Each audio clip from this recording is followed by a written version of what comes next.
이 시간 말씀의 제목은 만남, 당신을 위한 사랑이라는 제목으로 함께 은혜를 나누고자 합니다. 제가 어제 이전에 섬겼던 교회 청년 둘이 결혼을 해서 주례를 다녀왔어요. 근데 그 주례사 처음 부분에 제가 노래로 시작했어요. 노래로. 무슨 노래로 시작했을까요? 네? 뭐요? 오, 어떻게 알았어요?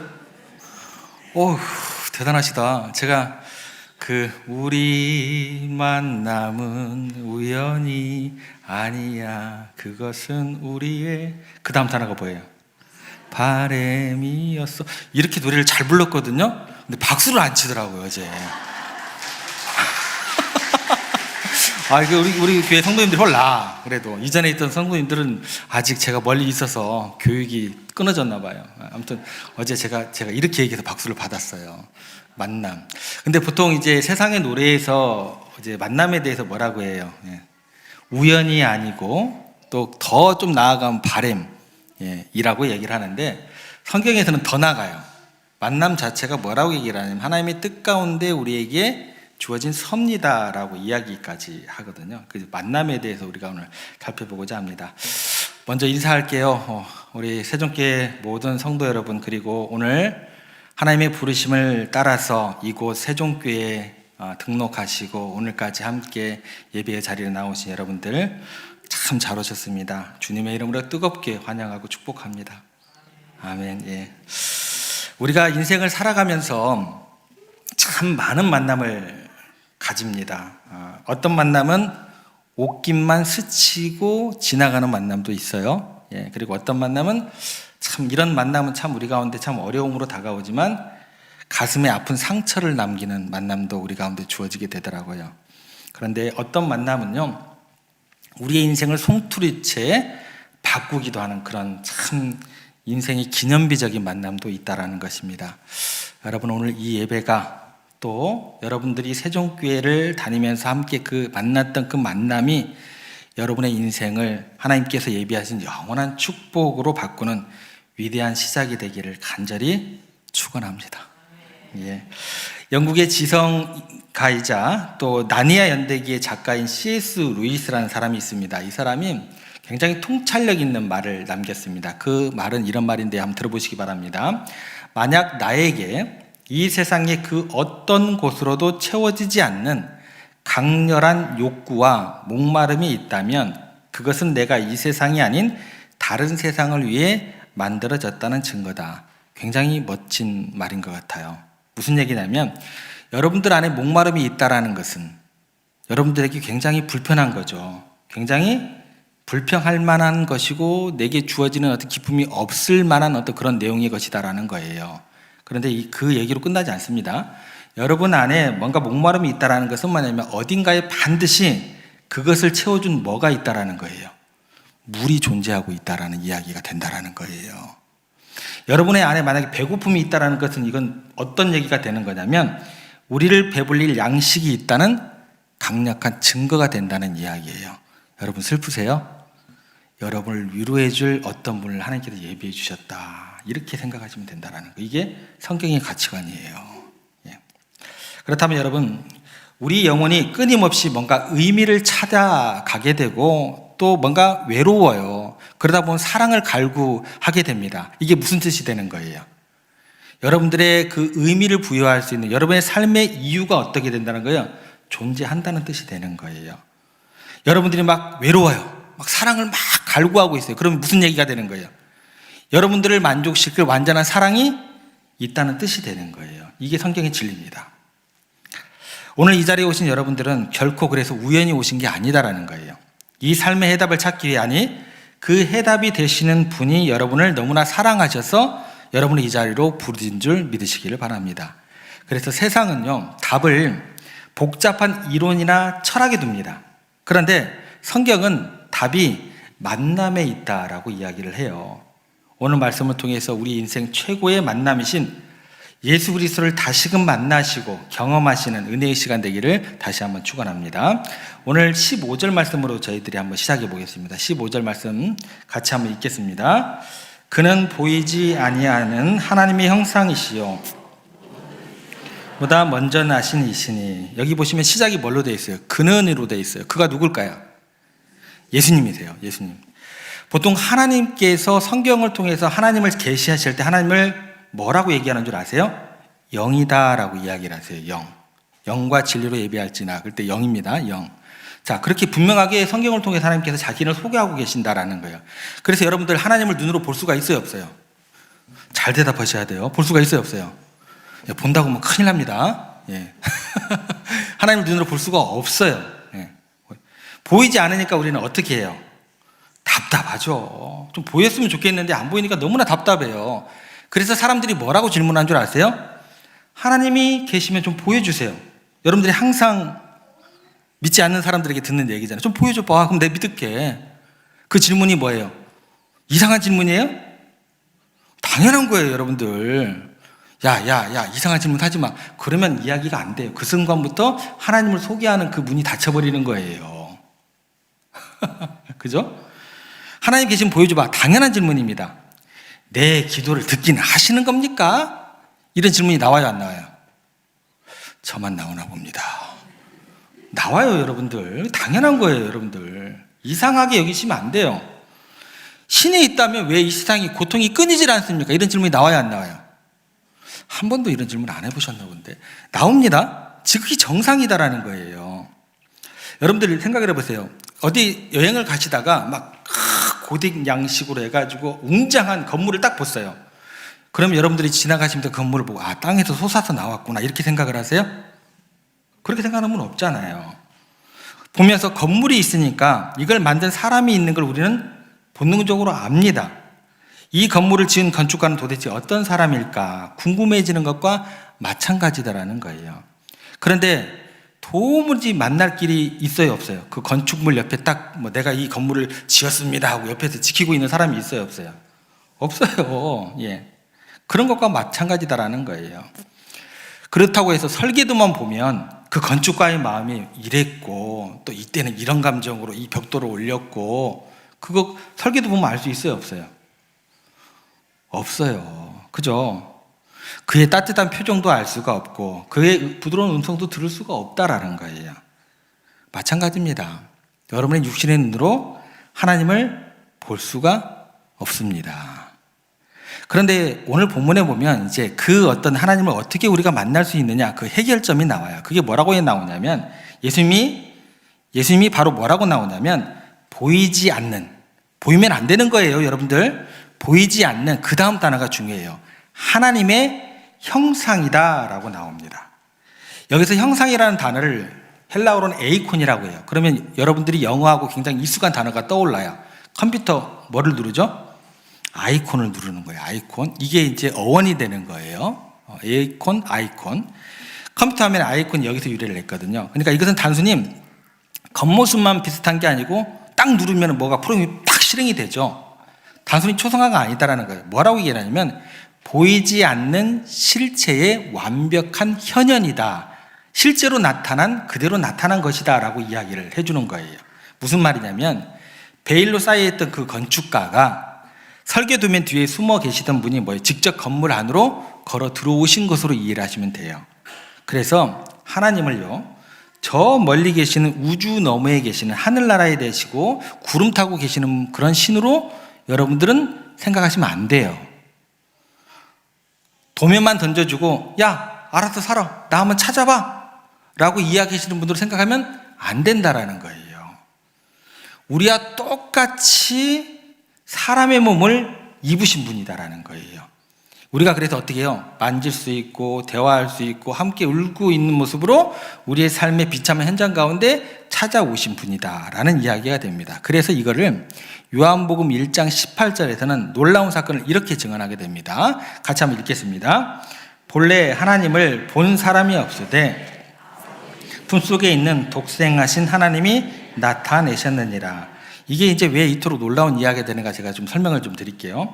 고대 그리스 철학자들이 이 거대한 우주를 움직이는 근원적인 힘이 무엇인지 굉장히 궁금해했어요. 그래서 그 사람들이 이 근원적인 힘에 대해서 하나의 단어를 가지고 하나의 명명을 하게 됩니다. 그게 뭐냐면 로고스다라고 이야기를 했어요. 로고스. 이게 무슨 뜻이냐면 이성이란 단어를 집어넣어도 되고 법칙이란 단어를 집어넣어도 되고 말씀이란 단어를 집어넣어도 되는 게 로고스라는 것을 하나 명명을 한 거예요. 그런데 그들이 생각했던 이 로고스라는 것은 뭐냐면 인격이 없는 차가운 에너지로 이 사람들이 생각을 했어요. 뭐로 생각을 하시냐면 여러분 중력을 느낄 수 있어요, 없어요? 없어요. 전기 그런 것들로 생각하시면 돼요. 감정이 없는 것으로 생각하시면 된다는 거예요. 법칙이라는 것은요, 힘은 있는데 우리를 사랑하지는 않는다라는 그런 내용으로 생각하시면 됩니다. 그래서 우리가 아파도 법칙들이 여러분들을 위로해 줄 수 있어요, 없어요? 없어요. 여러분 성경 말씀 1189장의 말씀 다 외우셔 보세요. 그 말씀이 하나님과의 그런 교류가 없고 만남이 없을 때 그 말씀이 여러분들의 위로가 될까요? 안 됩니다.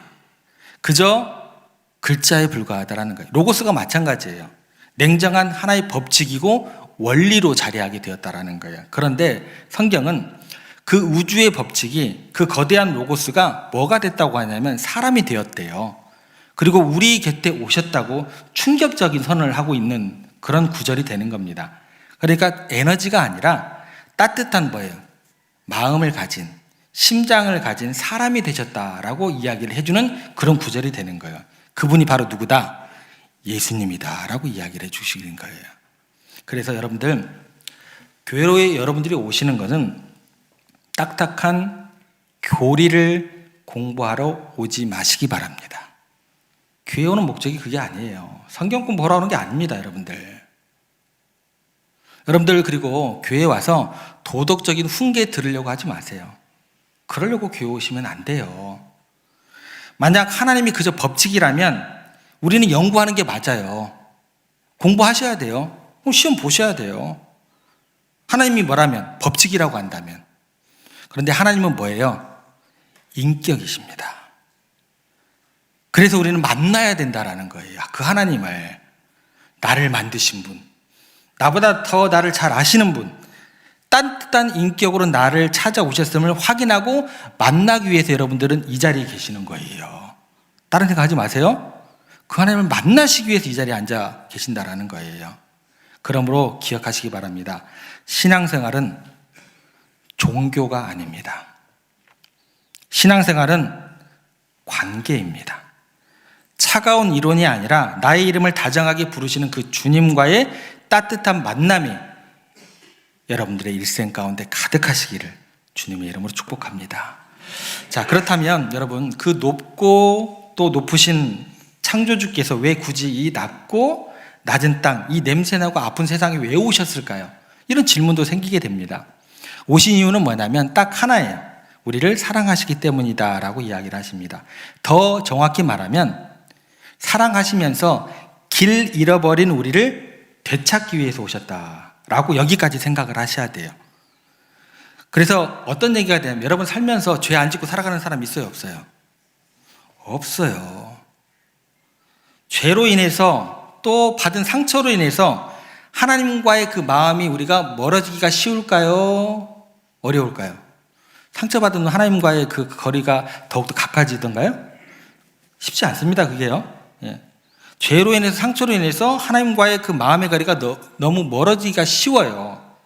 그래서 여러분들 이런 사람들 주변에 많이 봤을 거예요. 어릴 적에 교회에서 주는 초코파이, 또 간식, 또 선물 이런 것 때문에 교회에 나오지 마라고 그래도 막 갔어요. 저희 때는 그랬어요.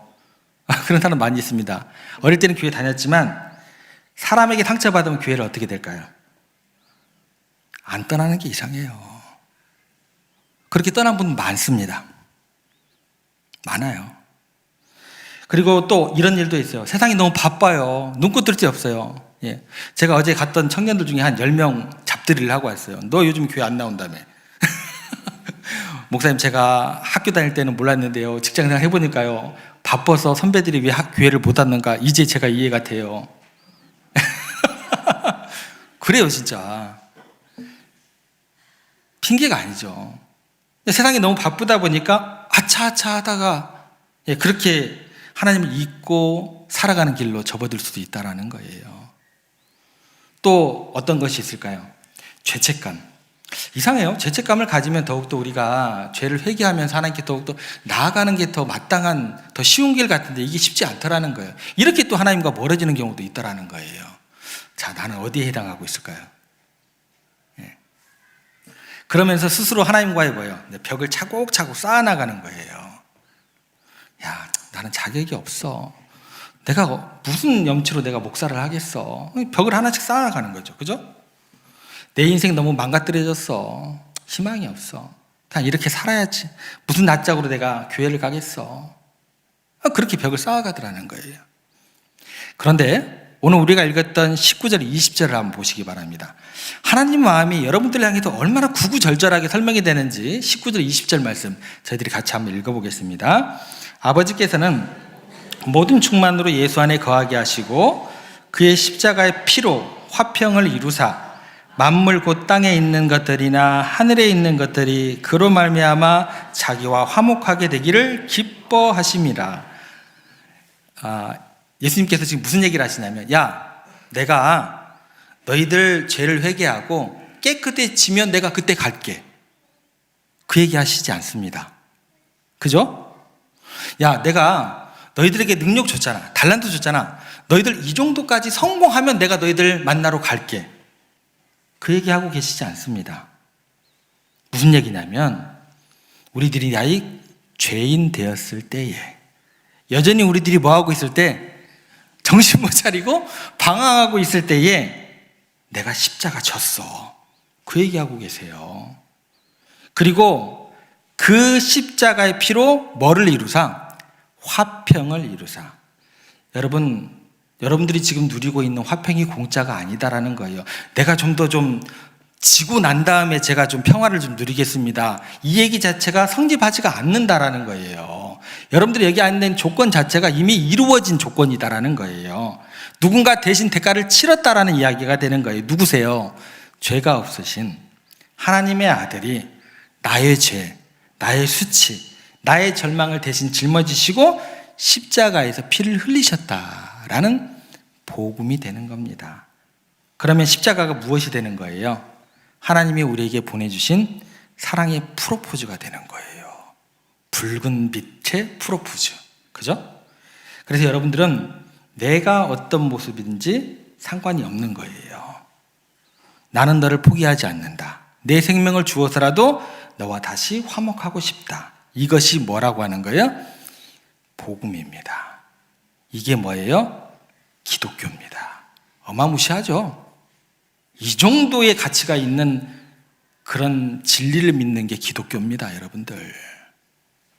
성경은 하나님이 우리를 억지로 부르신 것이 아니라 화목하게 되기를 기뻐하심이라 라고 그렇게 우리 가운데 선포하고 계신다라는 걸 기억하시기 바랍니다.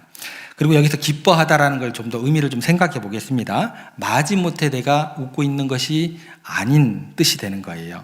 매우 좋아하다. 내가 기쁨을 이기지 못한다. 스스로 원해서 내가 즐거워한다라는 뜻이 그 가운데 담겨 있는 말씀이 됩니다. 이 구절을 어떤 장면을 떠올리시면 되냐면 누가복음 15장에 그 예수님께서 지금 비유를 떠올리시면 돼요. 그 기쁨이 어느 정도인가. 탕자의 아버지 기억나시죠? 재산 다 탕진하고 거지꼴로 돌아와요. 그 아들을 보고 아버지가 버섯발로 가가지고 이런 못돼 먹은 놈의 자식, 그렇게 혼내는 장면이 없잖아요. 신발도 신지 않은 채 맨발로 뛰어나가지고 알을 끌어안고 입을 맞추고 난리를 피웁니다. 그죠? 그리고 잔치를 벌였어요. 하나님은 지금 이 자리에 나온 여러분 모두를 그렇게 반기고 계신다라는 거예요. 잘했다, 잘했다, 잘했다. 정말 잘했다. 내가 너 얼마나 기다렸는지 아냐. 그게 인격을 가지신 하나님의 사랑이다라는 거예요. 지나온 삶이 어찌했던 상관이 있어요, 없어요? 중요하지 않다라는 거예요. 오늘 주님께서 우리 모두를 내 사랑하는 아들, 내 사랑하는 딸로 부르고 계심을 잊지 마시기 바랍니다. 이 십자가의 따뜻한 품 안에서 모든 두려움과 어색함 철저하게 내려놓으시기를 부탁을 드립니다. 우리 모두는 그래서 환영받는 누구의 자녀요? 하나님의 자녀됨을 믿어 의심치 않게 되기를 축복합니다. 자, 이제 마지막으로 이제 한 가지 남았습니다. 마지막으로 예수님을 믿는다는 것 우리 삶을 어떻게 변화시키는지 이 내용을 좀 생각해 보겠습니다. 여러분이 생각하기에 교회 저 문턱을 넘어오기가 쉬워요, 어려워요? 여러분들은 쉬운데 쉬었다가 오시는 분들이라든지 교회 처음 나오시는 분들 굉장히 어려워요, 그죠? 예. 그런데 어렵게 잘 넘었는데 그렇게 넘었다고 했을 때 마치 한 구석에도 우리 가운데 어떠한 마음의 불편함이 있어요. 주저함이 있어요. 그 주저함이 뭘까요? 내가 구속받지는 않을까라는 그런 불편한 마음이 우리 가운데 들더라는 거예요. 그래서 많은 분들이 이렇게 걱정을 하게 됩니다. 교회 다니면 내 자유시간이 다 사라지는 것 아니야? 그리고 어떤 분들은 또 이렇게 얘기해요. 우리 권사님들에게 내가 교회 나가면 이제 좋아하는 술도 끊어야 되고 담배도 못 피고 그러니까 그거 다 끊고 나가야 되는 게 맞지 않을까? 뭐 늦잠도 못 자고 그러니까 좀 더 바른 생활의 모습을 갖추고 나가야 되지 않을까? 그죠? 좋아하는 술 끊어야 되고 담배 끊어야 되니까. 예. 이런 것들이 다 뭘래요? 구속으로 다가오더라는 거예요. 그리고 하지 말라는 게 굉장히 많죠, 그죠? 뭐 하지 마라, 뭐 하지 마라. 예. 마치 이거는 무슨 얘기가 되냐면 신앙생활을 나를 올가매는 무거운 짐이나 감옥처럼 느끼게 되는 거예요. 그래서 이게 넘어왔다고 하더라도 여기까지 와서 앉기가 굉장히 힘들어져요. 그건 누구의 잘못일까요? 대답을 안 해주시니까 감사합니다. 예, 제 잘못이든지 여러분들의 잘못이에요. 제대로 하나님을 만나게 하지 못한 결과가 되더라는 거예요. 뭔가 교회로 오면 뭔가 감옥에 오는 것 같고 뭔가 구속받는 자리에 오는 것 같고 그렇게 되더라는 거예요.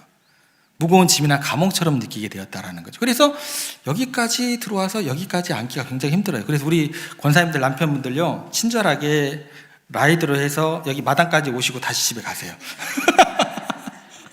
그리고 또 끝날 때 다시 데리러 오세요. 그 딱 넘어오시면 좋겠는데 그게 어렵더라고요. 그런데 제가 단호하게 말씀드립니다. 이 모든 것들은 뭐예요? 오해입니다. 진짜 신앙생활은요 이런 억압이 아니에요. 하나님은 여러분의 즐거움을 뺏으러 오신 분이 아니다라는 거예요. 자, 이 높은 벼랑 끝에 있는 벼랑 높은 곳에 있는 놀이터를 한번 생각해 보겠습니다. 너무 풍경이 좋아서 놀이터를 가장 높은 곳에 질 수밖에 없었어요. 경치가 너무 좋아요. 근데 한 가지 단점은 뭐예요? 바로 밑이 천길 낭떠러지다라는 거, 이거 하나만 단점이에요. 만약 이 놀이터에 만약 울타리가 없으면 어떻게 될까요? 아이들이 마음껏 뛰어놀 수 있어요, 없어요? 못 뛰어놀죠. 떨어질까 봐 무서워서. 놀이터 한가운데 옹기종이 모여 놀으라고 해도 못 놀고 덜덜덜덜덜 놀이터 한가운데 모여서 떨고 있겠죠. 그것은 자유가 아니라 뭐예요? 공포입니다. 공포. 그런데 누가 와서 그 벼랑 끝에다가 튼튼한 울타리를 세워줬다고 생각을 해보세요. 그때부터 아이들은 어떻게 할까요? 여기 모여있어 움직이지 마 해도 애들은 막 난리 부를 수로 막 뛰어다닐 거예요. 울타리 끝까지 막 달려가기도 하고 거기서 막 야호 소리도 지르기도 하고 와 저기 봐봐 막 구름이 밑에 있어. 그 풍경을 보고 막 감탄하기도 하고 막 노래 부르기도 하고 그럴 거 아니에요. 그러면 여러분들 그 울타리가 아이들을 가두는 감옥인가요? 아니잖아요. 아이들의 생명을 지키고 너무나 자유롭고 기쁘게 뛰어놀게 해주는 뭐가 돼요? 안전장치가 되더라는 거예요.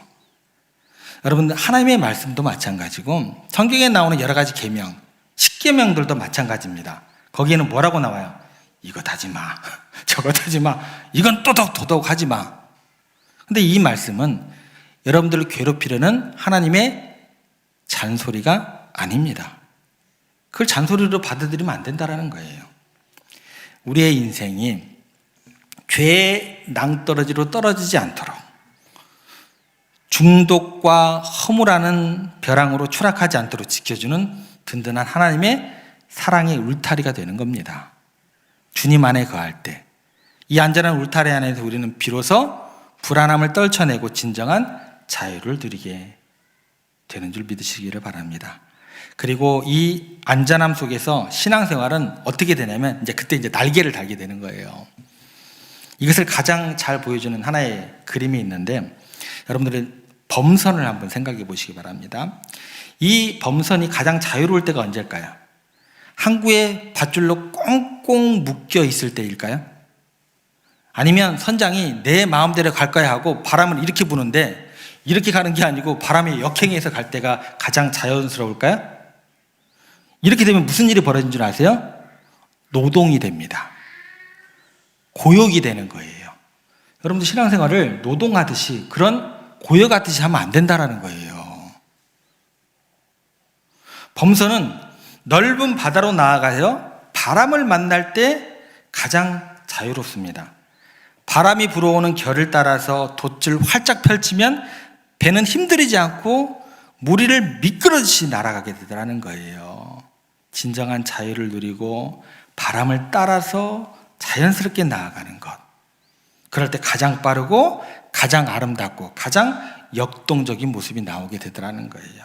그때 비로소 배는 내가 이래서 배로 만들어졌구나 라고 자신의 존재 이유를 발견하게 될 겁니다.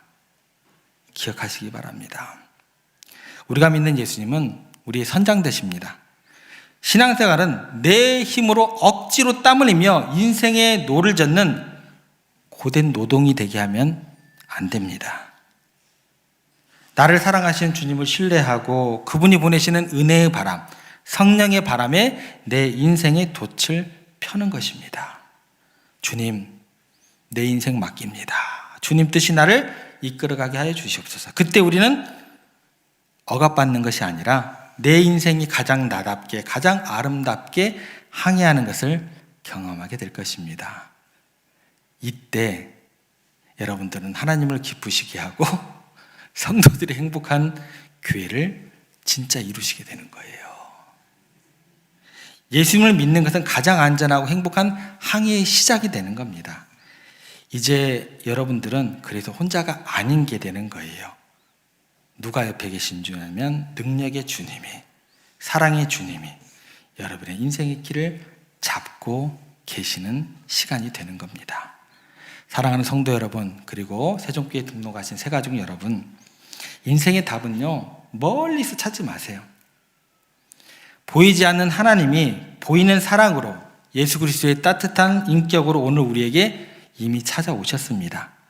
차가운 법칙인 로고스가 아니라 나를 위해 십자가를 지신 따뜻한 사랑으로 나는 너를 사랑한다, 너는 내 것이다 라고 지금도 말씀하고 계십니다. 이제 여러분들 혹여나 상처로 또 나의 바쁨으로 또 일상의 괴로움으로 여러분의 마음의 빗장을 닫았던 적이 있다고 한다면 이제 이 음성 들으시고 빗장을 열고 그 주님 다시 영접하시기 바랍니다. 주님, 내 마음에 들어오시옵소서. 나의 주인이 되어 주시옵소서. 그리고 주님이 쳐주신 그 안전한 울타리 안에서 막 뛰어노세요, 제발. 그죠? 주님이 보내시는 그리고 은혜의 바람을 타고 여러분의 인생을 그냥 온전히 맡기시기를 바랍니다. 이곳에서 더욱더 인격적으로 그 예수님 만나시고 여러분의 인생이 아무런 의미 없이 허무하게 쳇바퀴 돌듯이 그렇게 살아가지 마시고 가장 아름답고 자유로운 위대한 항해가 되시기를 주님의 이름으로 간절히 축복합니다.